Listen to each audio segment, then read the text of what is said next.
Motherfucker, when the Raider Raheem is dead. I know he's dead. I was here. You remember? He's dead because of his buddy. That cocksucker started all this shit. He's responsible for that kid's death.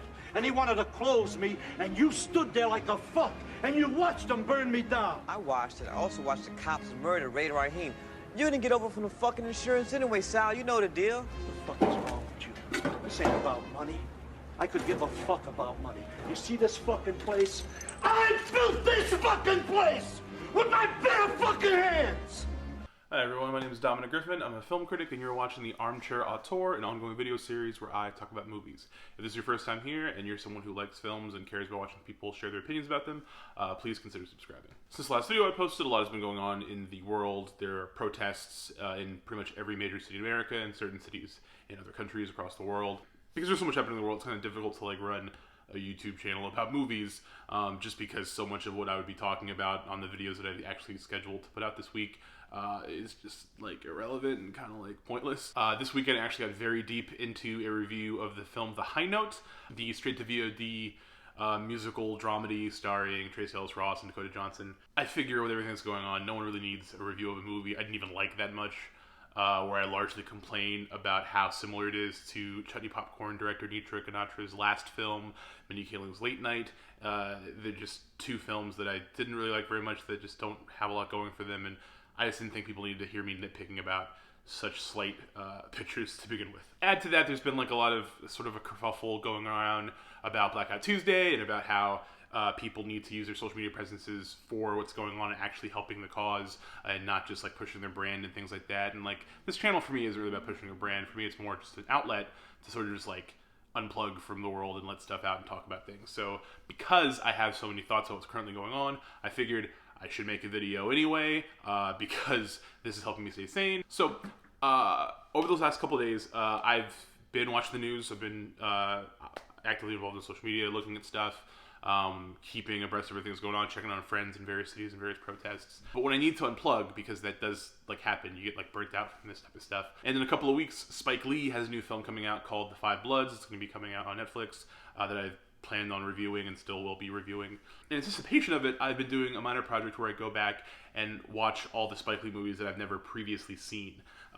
So, for me, Spike Lee was one of my favorite filmmakers when I was in high school, and then I kind of fell off with him, and then I watched pretty much everything after the 25th Hour, and he's a completely different man. So I've just been filling in the blanks between his kind of great period and then now. I'll get into more of the actual Spike Lee analysis when that video comes, when the movie comes out and stuff. But for here, I just want to talk about Do the Right Thing. In the process of watching the films you guys have never seen, I started by rewatching Do the Right Thing and Malcolm X, which I consider to be two perfect, largely unassailable films in his filmography that everyone should see if they haven't already. I think Malcolm X is an incredible film and definitely a really good movie for people to watch if they can get a hold of it, particularly because so many people are constantly talking about Martin Luther King these last few days, and in the worst way possible, completely misunderstanding what the man stood for and what his teachings were. And I feel like a lot of people also have similar misgivings about Malcolm X's life, and Spike Lee's film is really incredible, and I think it's definitely worth watching alongside actual reading and things, to get a different sense of the man. But Do the Right Thing, I liked in high school, and I thought it was a good movie, and I've always thought it was a great film. But watching it now, in the context of everything that's going on, and as an adult who has lived more experiences and just has more gripes about society as a whole, I had very different feelings about the movie, and it made me want to talk about the climax of Do the Right Thing. Without getting into too much repetitive detail for people who have seen the film, Do the Right Thing is a film Spike Lee wrote and directed in 1989, and it takes place in one block of Brooklyn, and it takes place on the course of one really, really hot summer day. There's a whole multiracial cast of people who all live in this area and interact in various ways. The main character we follow is a guy named Mookie, played by Spike Lee, who is a pizza delivery man at this place called Sal. Sal is the owner of Sal's Pizzeria. He's played by Danny Aiello. He has two sons, Pino and Vito. Vito is played by John Turturro, who's just a real racist. And Sal is also just, less overtly racist. Pino's nice. And it's about Mookie and his life working for them and all the different people he interacts with. Over the course of the day, a lot of different sort of microaggressions and smaller racial skirmishes occur between all the various cast members, and it kind of keeps mounting this tension throughout the very, very hot summer day in New York that ends up bubbling to the surface in this big climactic moment at the end of the film. Giancarlo Esposito plays Buggin' Out, who is another friend of Mookie's who frequents the store a lot. Bugging Out can't stand Sal's Pizzeria because it's an Italian eatery in the middle of the predominantly black neighborhood that is predominantly funded with black dollars and black customers, but the wall of celebrities in the store is all Italian people. There's no black people in the wall. And Bugging Out is sort of an early like platonic ideal of like an angry woke brother, so he continues pushing, trying to get a boycott going for the store. He pushes for it throughout the film, doesn't really find anybody involved who wants to care, until he ends up kind of teaming up with another character in the movie named Radio Raheem, played by the late great Bill Nunn. Radio Raheem's like a big, imposing figure. Everyone sort of respects him, and he walks around with a giant boombox playing Public Enemy. That's like his thing. In the climax of the film, after all these different events have occurred, Bugging Out and Radio Raheem go into Sal's. They argue about the boycott. Things get very heated, very escalated, and they blow up into this big, chaotic thing. And the police show up, and while Radio Raheem is attacking Sal, the police pull him off, and a white cop chokes him to death with a nightstick. Just kills him. And then they take his body and they drive off. And the entire crowd is just absolutely stunned because everyone's very close to Radio Raheem, even though he's just like a neighbor. And they can't believe that a cop just killed him in front of their own eyes. And that essentially it's the fault of what happened in Sal's Pizzeria. And Mookie, who up to this point in the film has been a very chill, sort of affable guy, snaps. And he heaves a garbage can through Sal's Pizzeria window. Once that happens, the crowd loses it. It starts sort of a riot. And they just destroy Sal's Pizzeria, burning it to the ground. Earlier in the film, there's a scene where Mookie and the mayor, played by Ossie Davis, have a brief conversation on the sidewalk where the mayor tells Mookie to always do the right thing. It's the title of the movie, it's this maxim, it's sort of like supposed to be the theme of the film. And people argue to this day about the film, wondering whether or not Mookie did the right thing in this scenario. Some people even have like this weird sort of like theory that Mookie threw the garbage can through the window to protect Sal, that by starting a riot where people attacked like physical property, they would not physically attack Sal and kill him, and that he cared about Sal, and that's whatever. I don't subscribe to that theory. No one should. Spike Lee himself has said it's bullshit. It's a stupid interpretation. It is really not complicated why Mookie threw the garbage can through the window. It is the same way it's not complicated why these protests have gotten as far and widespread as they have and as intense as they have become.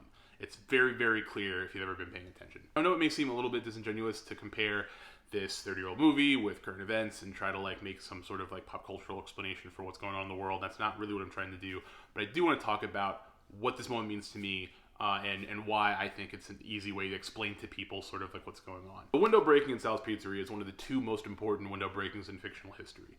And to me, when I saw it younger, I understood it. I got like why it was such a powerful moment, and I was able to recognize all the moments of race issues like throughout the film and stuff. But as a teenager, and while I was smart enough to understand racism, I was not experienced enough to have lived through many of the similar things that Mookie deals with in the film. Probably like 16 or 17 the first time I saw Do the Right Thing. I'm 33 now. I've had several jobs. I've worked in lots of different workplaces. And one of the things that I've always understood now as an adult is that, when you're black and you're in a space that has people who are not the most racially friendly or progressive, is that you end up stomaching a lot of bullshit. You end up taking a lot of microaggressions throughout your day, every day, in order to not lose your job because you have bills to pay. And watching the film, I didn't think as much about all of the smaller issues that every different character in the movie deals with as much as I personally honed in on what Mookie himself personally experiences and the way in which working for Sal has to be psychologically degrading on a daily basis. One of the reasons that Sal is in such a unique position in the film and why he is so close-knit with this family that shouldn't be cool with any black people is because Mookie presents himself as like one of the good ones. That's kind of how they treat him. He's a nice guy, he's small, affable, pliable, and because he's not like physically threatening and he seems like to go along with the plan, they have like this soft spot for him, except Vito. Vito's racist and actually hates his guts openly. Me personally, I am not like Mookie. I'm a very large man. I've always been a big guy ever since puberty hit me like a bag of bricks when I was a kid. And I've always been intimidating looking so long as I don't open my mouth. And it's always been something I resent about myself is that I've spent years sort of being conditioned to and conditioning myself to always present myself in like a friendly, charming manner. I smile a lot. I'm very verbose. I talk a lot. And I know it's because if people hear me talk and they can tell that I'm intelligent and they tell I'm friendly, that they'll be less afraid of me and that they'll get along better and I'll have less problems. Lately, I've been resenting that fact even more when I think about the fact that when I do have to leave my apartment, if I have to go to the grocery store, I'm wearing a face mask. So you can't see that I'm smiling. You can barely hear that I'm talking. And I get these looks from people like I'm some like horrific ogre who's going to try to kill them. And it's infuriating, you know what I mean? Like I'm in my 30s, I'm still going to deal with this thing that's been bothering me since I was like a teenager. I mean, the other day I lost my face mask and I had to borrow my girlfriend's. So I was walking around at the store with a Hello Kitty face mask over the bottom part of my face, and people were still giving me dirty looks like I was gonna rob them or something. Like I was still like this intimidating thing to fear that, like, you know, is dangerous. I mean, I'm walking around in Sanrio branded PPE and I'm still dealing with this problem. But that subtle diminishment of self really hits home for me, and it's very similar to what Mookie experiences. Like every day he sort of stomachs all this bullshit from the owner of his job and the owner's family. And while the film focuses on one bad day, this one bad hot New York summer day that everything comes to this crazy halt, we always look at it as being that he snaps because Ray Rahim was murdered. You know what I mean? Like he snaps because this guy he's close to is killed before his very eyes. He doesn't know what else to do, and he just loses it and breaks shit. That's like a reasonable reaction. But he's not losing it solely just because Radio Rahim died. How many days like this has Mookie had before this day actually happens? How long has he been working for Sal? Sal says Mookie's like a son to him. How long has he been working for this asshole to get to that level of intimacy with him? And how many days has he had like this? He's possibly even had worse days that we, the viewer, have never seen in this movie. And all of those experiences, all of those microaggressions, they just pile up, all of these injustices, and you have to clamp them down in order to get by in society sometimes. And it's that final big moment that pushes it over the top for him, and he destroys a window, and then that window being destroyed leads to destroying the whole fucking pizzeria. Similarly, the death of George Floyd is kind of the center point of a lot of these protests, right? Like that's sort of the spark that started all of this. And as a result, the media is moving forward with this sort of outside agitator narrative, which is that, you know, basically any black protesters that you see are there to peacefully, you know, be obedient and eulogize George Floyd's life, and then anyone who's destroying things or breaking stuff or burning down Target or whatever, they're just there to like start shit and ruin the movement. That's the idea. Anyone you see who's destroying things, they're bad. Everyone who's obeying and putting their hands up, they're good. And while I agree that a lot of people are really there to peacefully protest, and more power to them, and obviously, we cannot pretend that there are not agent provocateurs and the Boogaloo Boys and angry people on the sidelines who are doing their own thing and pushing their own agendas and trying to foment some sort of a race war. Yes, obviously. But this entire narrative and focusing on the sense that the only way to do the right thing is to, you know, be obedient and be nonviolent and be peaceful, but still get shot with rubber pellets and still get hit with flashbangs and still get tear gassed, versus actually just tearing things down and acting out this rage, it's like a false dichotomy, you know, because it's really insulting and condescending to imply that there aren't black people who are just fed up, that there aren't people who have finally snapped, and that this act, even though it seems like everyone is surrounding this one injustice, it's not. It's a mountain of injustices over the course of several years that you get angry about, and then you stop being angry about and you move on. And then it happens again, then it happens again, then it happens again. And more so than just a black versus white thing, there's also sort of an age thing. I mean, a lot of the people from various racial backgrounds that you see out there who are all fighting together are all the same age, and it's much more of a class thing than it is a race thing in some of these situations. And it's just beyond just police brutality. There's a lot of ways the state has failed us over the years. Like, my entire generation came up with the myth of post-racial America, where we got like a black president, and that meant there was no more racism somehow, and everything was just like Gucci, like forever. And like, it hasn't been at all. Things have been just as terrible as they've ever been, if not more so, all the time. And there's a variety of factors for why, but it all comes back to the same system that has been upheld for a very long time. And it's that sense that nothing changes, and that nothing is going to change, nothing has changed, that is the crux of why so much anger is bubbling to the surface. It's not just that people think they're gonna like tear down Bed Bath & Beyond until police brutality goes away or something. Like, that's silly, obviously. But this is a generation who has watched in a much more visual and vibrant way how fucked things are for a very long time. The other day, I saw that Jay-Z put a new playlist on Tidal called Songs for Survival 2. And it's a sequel because he already made a Songs for Survival 4 years ago, the last time there was a bunch of widespread anger about police brutality. And nothing has changed in those years since. He just put different tracks on the playlist, okay? This is a guy who considers himself to be like the first black president's pal via text. Like, he's making this playlist because we're still fucked, because nothing has changed. Do the Right Thing is a 30-year-old film. I was 3 years old when it first came out. And when you watch it today, the only thing about the movie that seems out of place is the fact that the central figure who gets killed is carrying around a boombox. And we don't use those anymore. Okay? A boombox, by the way, there's a piece of personal private property that Radio Raheem carries around in the film, and it's the first thing that gets destroyed in this movie. Not the Sal's Pizzeria. Dan Aiello, Sal, actually destroys his boombox with a bat, and that's what starts the altercation.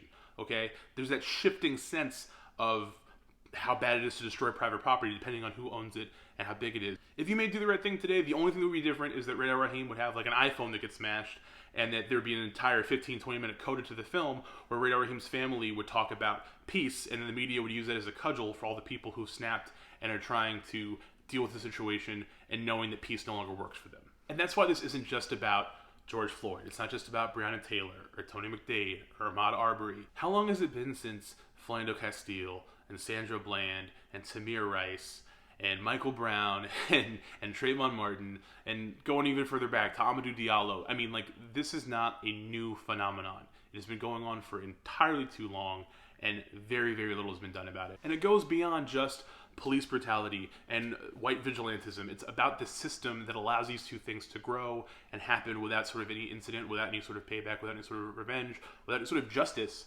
And it's the fact that everyone knows that this is how it is, and many people are willfully ignorant about it, and many people are just fed up. And if that being fed up leads them to burn a target down, who gives a shit? When people talk about do the right thing, they always ask, did Mookie do it? Did Mookie do the right thing? Did he follow what the mayor told him about life? And I don't know if throwing a trash can through the pizzeria was the right thing. I don't know if there was the right thing for him to do. Obviously, it's open to interpretation. Obviously, Spike intended it to be a conversation starter. We've been having the conversation for 30 years, and things are not demonstrably better. So I don't know if the looting and the rioting and the property damage is the right thing to be doing right now. Obviously, we cannot be sustained upon rage alone, right? I mean, this is going to have to evolve into something more complex and more nuanced, and it's going to require real coalition building and real building in your communities to create real change. Clearly, I'm with that. This is not something we can just vote away. This is not something we can just petition away. But I really don't think it's safe or fair or honest anymore to diminish and discount the value of that rage and why people snap like this in the first place and how long it takes for people to get to this point in the first place. Because obviously by now it's amazing that this didn't happen sooner. We can't ignore this rage. We can't reduce it. It's valid, it's useful, and it's here. I really long for the day that Do the Right Thing is a movie that seems less relevant. Thank you guys for watching the video. I'll have more videos out next week. Like, I'm going to continue making regular videos, mostly for myself as an outlet, and if for anyone who needs to unplug and watch something that's a little bit less depressing. But I hope everyone's being safe out there. I'm going to put a ton of links in the description of the video for different bail funds you can support, different racial justice groups you can donate to. We have to continue doing something. If you can't be at a protest, if you can't donate money, there's different things we can do to help raise awareness and to keep this going. I don't think anyone wants this to be something that a week from now we just forget happened. I think this is a really serious, important moment, and I don't want to see it get completely washed away by like semantic arguments and silly things like that. So thank you guys for watching. If you haven't subscribed, please consider subscribing. Hit the little bell icon. You get notifications when I put out new videos. If you liked it, give it a thumbs up. Feel free to argue in the comments. That's what they're there for. I just hope everybody I know is staying safe. All you guys who watch the channel, I hope you guys are okay. Yeah. Have a great day, guys. Be safe.